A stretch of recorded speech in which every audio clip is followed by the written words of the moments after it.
내가 진실로 너희에게 이르노니 돌 하나도 돌 위에 남지 않고 다 무너뜨려지리라. 예수께서 감람산 위에 앉으셨을 때 제자들이 조용히 와서 이르되 우리에게 이르소서 어느 때 이런 일이 있겠사오며 또 주의 임하심과 세상의 끝에는 무슨 징조가 있사오리이까. 예수께서 대답하여 이르시되 너희가 사람의 미혹을 받지 않도록 주의하라. 많은 사람이 내 이름으로 와서 이르되 나는 그리스도라 하여 많은 사람을 미혹하리라. 난리와 난리 소문을 듣겠으나 너희는 삼가 두려워하지 말라. 이런 일이 있어야 하되 아직 끝은 아니니라. 민족이 민족을 나라가 나라를 대적하여 일어나겠고 곳곳에 기근과 지진이 있으리니 이 모든 것은 재난의 시작이니라. 그때 사람들이 너희를 환난에 넘겨 주겠으며 너희를 죽이리니 너희가 내 이름 때문에 모든 민족에게 미움을 받으리라. 그때 많은 사람이 실족하게 되어 서로 잡아주고 서로 미워하겠으며 거짓 선지자가 많이 일어나 많은 사람을 미혹하겠으며 불법이 성함으로 많은 사람의 사랑이 식어지리라. 그러나 끝까지 견지는 자는 구원을 얻으리라. 이 천국 복음이 모든 민족에게 증언되기 위하여 온 세상에 전파되리니 그제야 끝이 오리라. 아멘.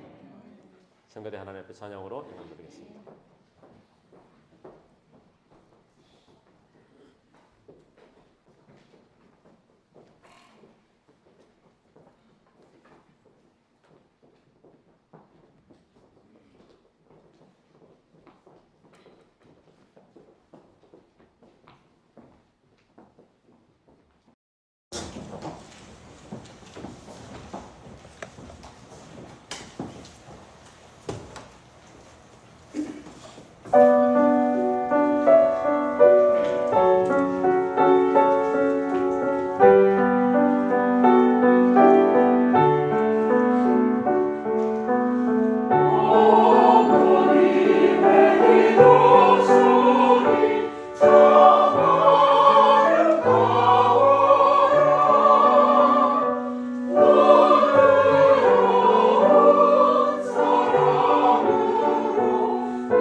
오늘은 우크라이나에서 선교 사역을 하시는 방대식 선교사님, 저희 교회가 후원하고 또 기도하고 있습니다. 선교사님께서 오늘 마지막 때입니다라는 말씀으로 하나님의 은혜를 나누시겠습니다. 먼저 선교사님 나오시기 전에 영상을 보고 그 다음에 제가 말씀을 듣도록 하겠습니다. 뒤에 불 좀 꺼주시면 감사하겠습니다.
하나님을 사랑하는 우리 북버지니아 한인 장로교회 성도 여러분들 다시 뵙게 돼서 반갑습니다.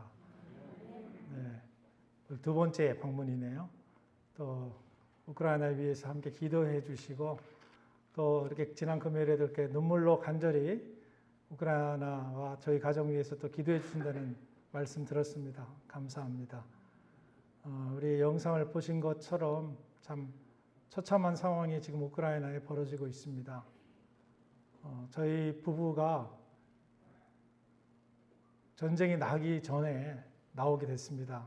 여행금지 4단계 조치로 모든 시민들은 외국인들은 나가라고 하는 그런 권고를 받고 전쟁이 터지기 전에 나왔는데 그때만 해도 이제 전쟁의 소문만 좀 있는 거겠지. 아무도 전쟁의 날이라고는 전 세계 누구도 생각 안 했습니다. 그런데 잠시만 나왔다가 전쟁의 소문이 잦아들면 들어가야지 하고 정말 간단하게 짐을 챙겨가지고 돌아올 때는 또 우크라이나에 필요한 것들을 많이 또 사가야 되니까 빈 가방 2개를 그래가지고 왔는데 전쟁이 났습니다. 그래서 진짜 전쟁 피난민이 됐어요. 그래도 감사하게 딸들이 여기 버지니아에 있어서 잘 있을 수 있었는데 제가 내일 특별히 우크라이나 난민들이 있는 폴란드 루블린이라고 하는 국경 도시에 가게 됐습니다. 내일 떠나기 바로 직전에 이렇게 북버지니아 한인 장로교회에 와서 여러분들과 함께 예배드릴 수 있게 된 게 참 감사드립니다. 이곳에서 여러분들의 기도와 또 뜨거운 마음으로 그 관심을 모아주는 그 사랑으로 또 폴란드 가서 우크라이나 난민들 또 잘 섬길 수 있기를 소망합니다. 우리 특별히 하나님께서 사용하시는 박일종 목사님, 하나님의 종, 일종이잖아요. 한 분의 종. 이렇게 귀하게 또 만날 수 있게 돼서 감사하고 우리 이 교회를 통해서 이루실 하나님의 역사를 기대하며 소망합니다. 제가 우크라이나에 있을 때 그 섬겼던 신학교에 저희 차량을 사실 놔뒀거든요. 그래서 저희가 타던 그 선교 차량을 놔뒀는데 러시아 그 공수부대가 그 키예우 서쪽으로 한 30분 정도 떨어졌는데 거길 들어와 가지고 저희 차하고 다른 선교사님 차하고 3대를 다 가져가 버렸어요. 그래서 이제 차를 잊어버렸나 보다. 정말 아깝다 하는 생각이 들긴 했지만 하나님께서 하시겠지. 그러고 있는데 한 몇 주 지나서 우크라이나 사람의 연락이 왔습니다. 당신의 차가 여기 숲속에 있는 것 같다고. 그래서 어떤 차다 얘기를 하니까 맞다고 해가지고 사진을 찍어 보냈는데 그 차량입니다. 근데 이 러시아 군대가 이 도망을 가면서 했는지 이 본네트 앞에다가 V자로 이렇게 막 긁어놨어요. 문자를. 그리고 앞에 뒤에 범퍼가 깨지고 그런데 감사하게도 그래도 굴러갈 수 있다는 게 참 감사합니다. 그래서 이번에 이제 내일 폴란드로 가는데 이게 잘 고쳐지면은 또 폴란드에서 우크라이나 난민들 돕고 하는데 잘 사용될 수 있으면 좋겠습니다. 신학교에 들어와가지고 직기를 다 부수고 심지어는 그 서랍 같은 데가 서랍을 열면은 터질 수 있게 수류탄 같은 거를 넣어놓고 아주 돌 밑에다가 이렇게 수류탄 넣어놓고 그걸 이제 다 이제 신학교에서 찾았다고 합니다. 매일매일 우크라이나 소식을 보고 있어요.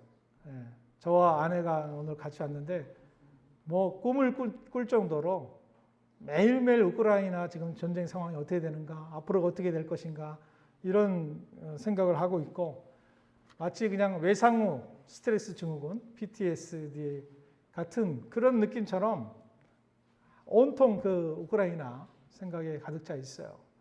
여러분들은 이제 가끔씩 뉴스에서 나오는 그 영상이나 소식 보고 아이고 참 안타까운 일이다 이 정도로 생각하시지만 저는 그 현장을 걸었던 사람이고 그 함께 다녔던 그 길과 그 집들이 다 부서지고 무너지고 또 어떤 신학교의 그 교무처장 되시는 현지인은 한 분 돌아가셨어요. 근데 그냥 돌아가신 게 아니고 키예프 바로 그 옆에 부차라고 하는 지역이 있습니다. 거기에 많은 수백 명의 민간인들이 학살을 당했습니다. 러시아 군대가 뭐 손을 뒤로 묶고 고문을 자행하고 많은 사람이 죽었어요. 정말 우크라이나에 이 21세기에 상상지도 못할 그런 일들이 벌어지고 있어요. 이 사실을 보면서 우리는 생각합니다. 야, 세상에 도대체 어떻게 된 세상이 지금 21세기에 이런 엄청난 사람을 죽이고 또 전쟁을 일으켜서 그렇게 수만 명이 벌써 죽었습니다. 여러분, 근데 이 전쟁을 보면 사실 다윗과 골리앗 같은 전쟁이에요.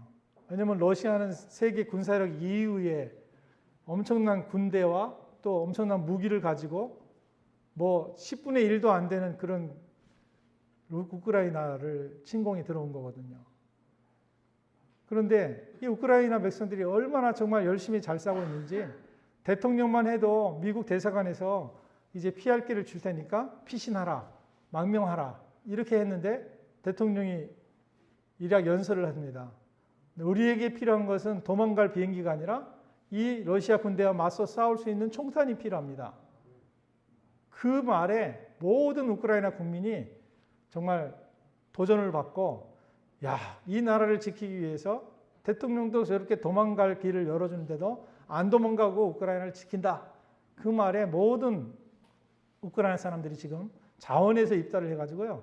너무나 많은 사람이 입대해가지고 이제 자원병원 고문 받는다고 할 정도로 그렇게 들어갔어요. 뿐만 아니라 그 전쟁에 나가 있는 우크라이나 한 병사는 러시아 군대가 너무 빨리 오니까 그 군대를 못 오게 하기 위해서 다리를 폭파시켜야 되는데 이 폭파병이 이걸 설치하다가 너무나 탱크가 빨리 밀려오니까 자기가 피할 길이 없는 거예요. 그래서 무전을 쳐가지고 나는 이 폭탄과 이 다리를 폭파시키고 나는 내 목숨을 조국에 바치겠다. 죽었습니다. 뭐 탱크가 밀려오는데 그 앞에서 막고 민간인들이 우크라이나 국가를 부르면서 우크라이나에게 영광을 하면서 나라를 지키고 있습니다. 왜 이렇게 열심히 목숨을 바쳐서 지키는가? 물론 자신의 생명과 가족을 보호한다는 것도 있지만 이 사람들의 마음속에 가장 그 간절한 소망이 있어요. 그게 뭐냐면 자유를 잃어버리지 않겠다는 겁니다. 그 구소련의 공산주의 밑에서 엄청난 압제 속에서 살아가던 이들이 이제 하나님께서 허락하신 이 자유를 다시 잃어버리지 않겠다. 자유가 없느니 차라리 죽겠다. 이 자유를 지키기 위해서라면 목숨까지 바치겠다. 그래서 젊은 부부는 결혼식 올리자마자 신혼부부가 둘 다 군에 입대를 해가지고 지금 나라를 지키고 있어요. 감사하게도 이 우크라이나는 그동안 참 별로 알려지지 않은 나라였습니다.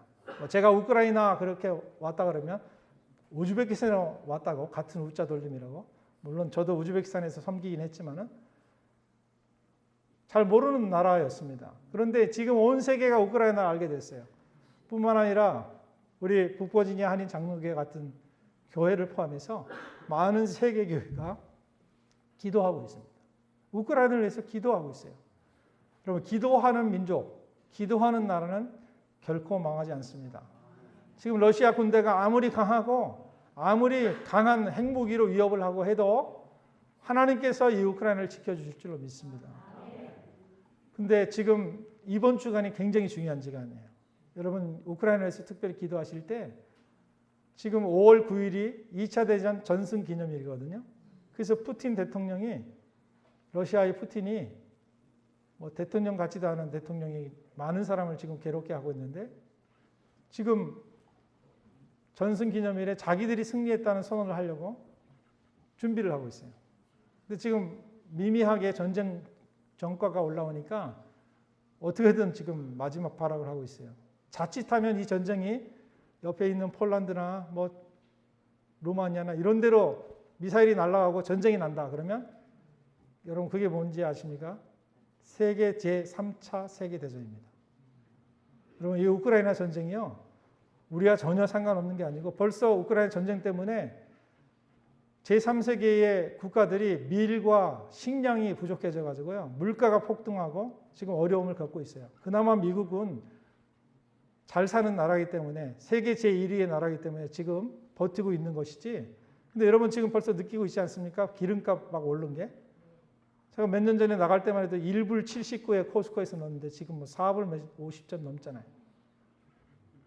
이게 그냥 단순히 기름값 오르는 정도가 아니고 이 우크라이나 전쟁이 잘못되고 만약에 패배하게 되면요.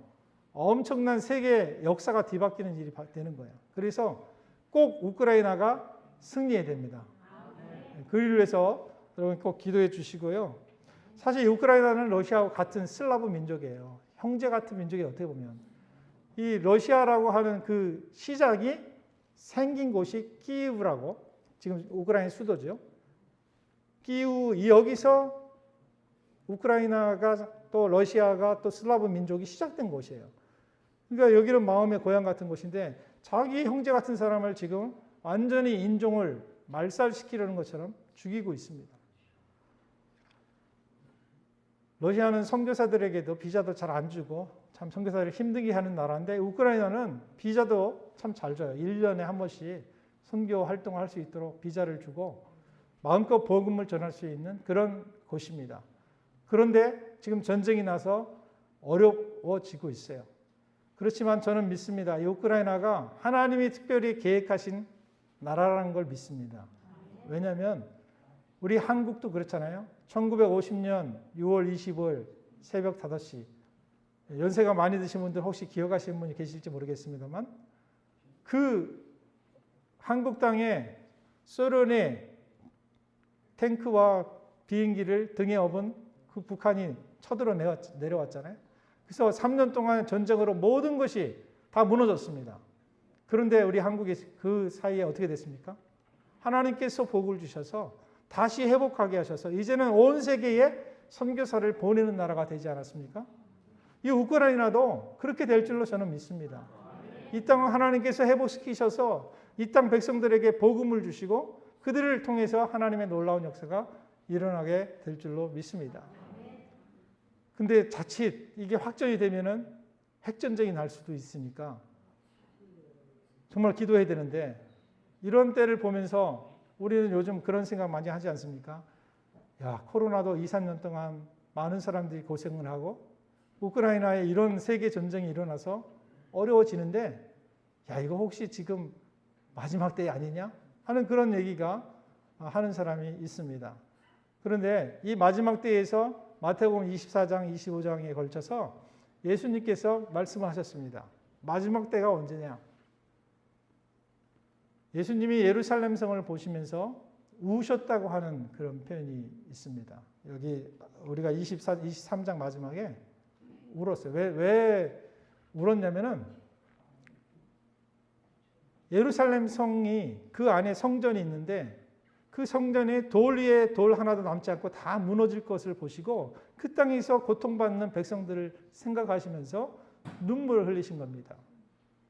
나사로가 죽었을 때 또 겟세마네 동산에서 그렇게 눈물로 피땀을 흘리면서 기도하셨던 그 예수님이 이 예루살렘 성을 보시면서 눈물을 흘리신 거예요. 그런데 제자들은 그 사실을 모르고 제자들이 예수님한테 나와서 말합니다. 예수님, 이 성전을 한번 보십시오. 얼마나 위대하고 멋집니까? 물론 이제 처음에 솔로몬 성전보다 못한 헤롯 성전이지만은 정말 40년에 걸쳐서 지은 엄청나게 멋진 성전을 보고 야, 이 성전 멋있지 않습니까? 그랬더니 예수님이 뭐라 그럽니까? 너희가 이 모든 것을 보지 못하느냐? 돌 위에 돌 하나도 남지 않고 다 무너뜨려질 거다. 이 제자들은 바로 눈앞에 보이는 것을 보지만 예수님은 그 미래에 있을 것까지 다 보시고 말씀하시는 겁니다. 이 예루살렘 성전이 무너질 거다. 여러분, 성전이 무너진다는 것은 이건 청천벽력 같은 얘기입니다. 이스라엘 백성들이 어떤 민족입니까? 하나님을 경외하는 민족이라고 얘기하면서 또 자기들이 섬기는 그 성전이 하나님이 임재한다고 하는 그 성전이 무너진다? 이거 상상도 못하던 일이에요. 야, 이게 그때면은 이제 마지막인가 보다. 그렇게 생각하지 않겠어요? 그런데 예수님께서 그들을 향해서 이제 말씀을 하시고 나니까 제자들이 궁금해졌습니다. 그래서 조용히 예수님이 감난산에 계실 때 물어보는 겁니다. 예수님, 이 일이 도대체 언제 있을 겁니까? 우리한테 좀 가르쳐 주십시오. 어느 때 이런 일이 있겠습니까? 그때 예수님이 뭐라고 말씀하셨습니까? 재난이 일어날 것이다. 나라가 나라를 대적하고 민족이 민족을 치는 일들이 일어나고 온 땅에 기근과 지진이 있을 것이다. 여러분, 이 말씀을 한 것이 마지막 때에 대한 예언이거든요. 근데 지금 그런 일이 일어나고 있잖아요. 수많은 지진과 쓰나미가 있었죠. 전염병이 있어서 온 세상에 퍼지고 있죠. 나라가 나라를 대적하는 일들이 일어나고 있죠. 이것을 보면서 그럼 그게 마지막인가? 근데 예수님이 뭐라고 말씀하십니까? 이 모든 것이 있을 것이지만 이것은 재난의 시작이다. 아직 끝이 아니다는 거예요. 그러니까 좀 다르게 말해서 혹시 저기서 3차 세대전이 일어나서 핵전쟁이 혹시 나고 할지라도 세상의 끝은 아니라는 겁니다. 언제 그럼 세상의 끝일까요? 세상의 끝이 있어야 될 그 징조들에 대해서 몇 가지 더 말씀하시는데 그때에 많은 사람이 예수 그리스도가 내가 왔다라고 말할 것이라는 거예요. 지금 한국 땅에도 얼마나 수많은 그리스도가 있습니까? 자칭 예수. 엄청나게 많은 사람이 있었고 또 시한부 종말론이 나오지 않았습니까? 여러분 1992년 10월 31일 기억하십니까? 그때 다민서기교회가 나와가지고 그때 예수님이 오시고 이 세상이 끝이 안 된다 해가지고 온 재산을 팔고 막 그냥 해가지고 밤 12시까지 기다렸는데 아무 일도 일어나지 않았어요. 여러분 분명한 거 한 가지 말씀을 드립니다. 혹시 누가 이때가 마지막 때라고 이게 하나님이 나한테 계시를 주셨다고 그렇게 말한다면 그거 100% 다 거짓말입니다. 왜냐? 그 마지막 때는 하늘의 천사들도 모르고 아들도 모르고 오직 아버지께만 아신다고 그랬잖아요. 근데 감히 어떤 인간이 그 날을 안다고 말하겠어요?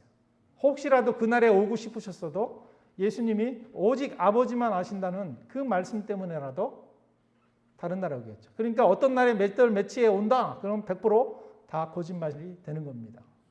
그러면 마지막 때가 언제냐? 이 마지막 때에 대해서 굉장히 궁금해했습니다. 그래서 예수님이 부활하신 다음에 승천하기 직전에 누가복음 1장에 보면 사도행전 1장에 보면 누가복음을 마치고 나서 사도행전 1장에 보면 제자들이 물어봅니다. 예수님, 어느 때에 마지막 때가 될 겁니까? 어느 때가 이스라엘을 회복할 때가 언제입니까? 제자들의 관심사는 이 땅이 있었어요. 그래서 어떻게 하면 예수님이 다시 왕권을 차지하고 이제 예수님이 부활하셨으니까 이 땅을 회복해서 내가 살면 되겠다. 한 자리 해먹으면 되겠다. 그런데 그렇게 하시지 않죠. 예수님이 뭐라고 말씀하십니까? 때와 시기는 너희가 알 바 아니요 하고 사도행전 1장 8절을 말씀하시는 겁니다.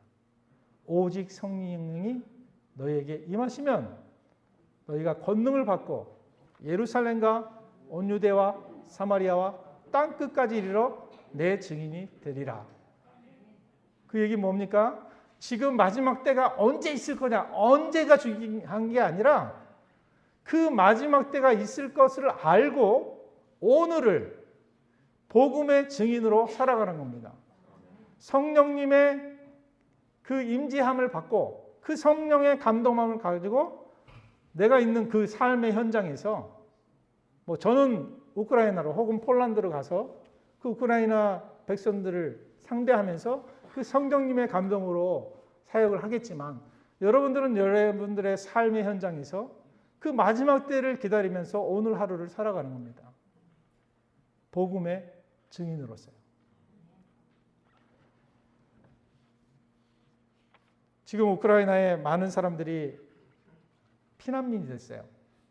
우크라이나 난민의 수가 얼마 정도 되냐면 약 400만 명이 해외로 지금 난민이 됐어요. 400만 명. 인구가 4,300만 명이거든요. 근데 400만 명이 나갔으니까 10분의 1이 나갔고 또 우크라이나 내부에서도 그 전쟁이 지금도 한참 진행되고 있는 동쪽과 남쪽에 있는 수많은 우크라이나 사람들이 다른 서쪽 지방으로 이렇게 우크라이나 내에 난민들이 있습니다. 다 합해서 한 1,000만 명. 그 중에 제일 난민이 많이 간 곳이 폴란드입니다. 그래서 저희가 그 폴란드의 네 가정이 가서 그 난민들 구호를 하게 되는데요. 지금 뭐 당장 급한 생필품, 뭐 먹을 거 이런 것도 필요하지만 그럼 그분들에게 가장 필요한 게 뭐겠습니까? 뭘까요? 복음이 필요하죠. 복음. 예수 그리스도가 필요합니다. 사실 전쟁의 그 상처로 인해서 대부분 피난 나온 사람들이 누구냐면 여자와 아이들 대부분입니다. 왜냐하면 18세부터 60세까지 어른들은 그 국경에서 통과를 안 시켜요. 왜냐하면 총동원령이 내렸기 때문에 남자들은 군대에 나가든지 이렇게 해야 돼요. 못 나가요. 여자와 아이들이 주로 난민으로 많이 나갔는데 그 폴란드 루블린에 쉘터 5군데가 있습니다. 거기에 이제 내일 제가 오후 5시 비행기로 이제 출발하게 되는데요. 거기에 많은 난민들이 지금 있어요. 근데 그분들에게 정말 따뜻한 마음으로 그들을 감싸 안아주고 또 필요한 것들을 공급해주고 하는 일도 필요하지만 가장 필요한 것은 하나님의 말씀입니다. 하나님의 말씀, 예수 그리스도. 그 상처, 전쟁의 그 아픔을 치유할 수 있는 것은 오직 하나님의 말씀입니다. 그래서 우크라이나어 어린이 이야기 성경이 지금 번역이 완료됐어요. 거기에 이제 4세에서 6세에 해당하는 어린아이를 엄마가 품에 안고 아이한테 성경을 읽어주면서 그림책이 있어요. 그거를 지금 출판, 보급하는 일을 준비하고 있어요. 이제 우크라이나 내와 또 체코에서 이제 출판을 하게 되는데 이 말씀이 잘 보급될 수 있도록 여러분 기도해 주시길 바라요. 저도 그 일에 앞장서서 여러 목사님들하고 같이 일을 하고 있는데 이 일에 필요한 모든 필요도 잘 공급될 수 있도록 여러분 기도해 주시길 바라고요. 그 어린 생명들이 하나님의 말씀을 듣고 배울 수 있는 기회가 있다는 것 참 감사한 일입니다. 급하게 이분들이 전쟁 난민이 돼서 피난하다 보니까 뭐 책이고 뭐 이런 걸 가져갈 수가 없잖아요. 그냥 다 옷가지 정도만 들고 왔는데 이제 매일 교육이 이루어져야 되는데 그 난민센터에서도 큰 운동장에 이렇게 텐트만 있고 그러니까 아이들이 제대로 케어가 안 되잖아요. 그런 아이들이 함께 같이 예배도 드리고 또 놀이도 하고 또 성경 그것이 번역이 돼서 보급이 되면 엄마가 집에서 이제 어린이 성경을 읽어주는 거죠. 이런 일들이 필요하고요. 매일 또 전도하는 일들이 있을 겁니다. 그래서 지금 제가 목사님께도 이렇게 드렸던 전도지 있잖아요. 그 전도지가 러시아어, 우크라이나어로도 같이 번역이 돼 있어요. 그래서 근데 지금 신청을 했는데 내일까지 온대요. 늦어도 이제 어제까지 왔어야 되는데 그래서 내일 5시 출발인데 기도 제목에 12시 전까지 제발 도착하게 해달라고 그래야 그 전도지를 또 가지고 가서 또 많은 사람들이 복음을 들을 수 있도록 그렇게 하게 됩니다. 여러분 마지막 때가 언제냐? 오늘 정확하게 예수님께서 그 조건을 말씀하시는데 마태복음 24장 14절 말씀에 뭐라고 기록합니까? 이 천국 복음이 모든 민족에게 증언되기 위하여 온 세상에 전파되리니 그제야 끝이 오리라. 예, 이 마지막 때가 언제냐? 그 때가 날짜는 말씀하시지 않았지만 조건은 말씀하셨어요. 이 천국 복음에게 모든 민족에게 증언되게 하여 온 세상에 전파된다. 그제야 끝이 온다. 여러분 세상에 전쟁과 전리의 난리의 소식이 있을지라도 두려워하지 말고 하나님을 바라보면서 오늘 우리가 가야 될 것은 어떻게 하면 이 복음의 증인으로 오늘 하루를 살 것인가. 이것이 저와 여러분들의 간절한 소망이 되기를 바랍니다. 오늘 내일 출발하기 전에 여러분에게 예수님의 이 간절한 마음의 소원과 그 계획들을 인류 역사의 계획들을 함께 나눴는데 이것이 우리의 삶의 실제의 삶이 되기를 바랍니다. 기도해 주시기는 우리 전쟁이 빨리 끝나야 되겠습니다. 빨리 전쟁이 종식되게 하시고 우크라이나로 또 복귀해서 저희는 이제 폴란드에서 대기하고 있다가 이제 열리게 되는 그때만을 보고 뭐 중간에 또 기회가 되면은 우크라이나 잠시 들어가려고 해요. 저는 이제 한국 패스포트는 지금 국경을 통과 못해요. 우크라이나를 들어가지 못하는데 미국 패스포트는 들어갈 수 있어요. 그래서 들어가려고 지금 준비를 하는데 뭐 러시아 군대가 철수하면서 길에다가 지뢰도 깔아놓고 막 그래가지고 상당히 위험하다고 하는데 여러분 안전을 위해서도 기도해 주시기를 부탁을 드리고요. 가서 제가 소식 올리겠습니다. 그래서 현장의 사진도 보내드리고 할 테니까 구체적으로 현장의 필요를 위해서 기도해 주시기를 부탁을 드리겠습니다. 기도하겠습니다. 존귀하신 하나님 아버지, 지금 우크라이나의 땅에서 벌어지고 있는 그 고통당하고 생명을 잃어버리며 가족을 잃으며 모든 것을 잃어버리는 그 처참한 상황을 주님 아십니다. 하나님 우크라이나를 불쌍히 여겨 주시옵소서. 그 땅에 하나님을 향한 뜨거운 사랑과 부흥의 불길이 일어나게 하여 주시옵소서. 전후 복구 사역을 통해서 한국 땅이 다시 복구되어서 온 세계에 선교하는 나라가 된 것처럼 우크라이나에도 그러한 복을 허락해 주시옵소서. 그 땅의 주변에서 또 섬기는 많은 난민 구호 사역자들과 여러 선교사님들 기억하여 주시고 또 그 나라를 위해서 함께 기도하는 우리 북버지의 한현 장로교를 주님 기억하여 주셔서 하나님의 은혜와 부흥과 놀라운 축복이 넘치는 아름다운 교회가 되게 하여 주시옵소서. 아버지 하나님 현장 소식을 또 주고받으며 오가는 소식 나눌 때에 하나님의 사랑이 교회를 통하여 잘 전달되게 하여 주시고 그 땅에 있는 백성들을 주께로 인도하는 귀한 일들이 일어나게 하여 주시옵소서. 하나님께서 이 교회를 복 주셔서 이 근동에 죽어가는 생명들을 많이 구원하는 교회가 될 뿐 아니라 온 세계 열방을 섬기는 선교를 마음껏 할 수 있는 복된 교회가 되게 하여 주시옵소서. 예수님의 이름으로 기도하옵나이다.